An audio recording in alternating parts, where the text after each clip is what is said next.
নমস্কার বন্ধুরা, আমার আরেকটি ভিডিওতে আপনাদের সকলকে জানাই অনেক অনেক স্বাগতম। চলে গিয়েছিলাম শ্বশুরমশাইয়ের সাথে শ্বশুরমশাইয়ের বন্ধুর বাড়িতে বিয়ে বাড়ি খেতে। আর এখানে এসে শাল পাতার সাথে কলা পাতার থালা দেখে তো আমার মনটা খুশি হয়ে গেল। এখন আর খুব একটাই শাল পাতার প্লেট দেখতেই পাই না, আমার কিন্তু বেশ লাগে শাল পাতার থালায় খাবার খেতে। প্যান্ডেলে খেতে বসে প্রথমেই আমি মেনু কার্ডটা ভালো করে পড়ে নিই, পরপর কী কী খাবার আসতে চলছে। ভালোই বৃষ্টিপাত, আর এইদিকে পাতে স্যালাড আর লেবু পড়ার পরই গরম গরম ডিমের টেবিল চলে এলো। বেশ মজাই লাগলো খেতে। তারপর চলে এলো গরম গরম নানপুরি আর সঙ্গে চানা পনির।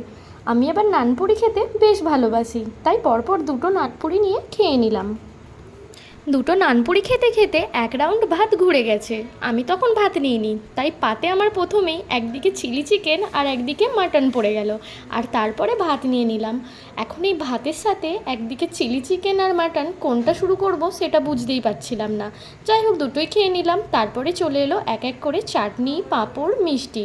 আর এই যে দেখছেন স্টিলের বাটির মধ্যে কি সুন্দর কেটলি করে হাত ধোয়ার জন্য জল দিচ্ছে। তারপরে আর কি, খাওয়া দাওয়ার পরে আইসক্রিম আর পানটা নিয়ে বাইরে চলে এলাম। চলুন এখন বাড়ি চলে যাই। টাটা।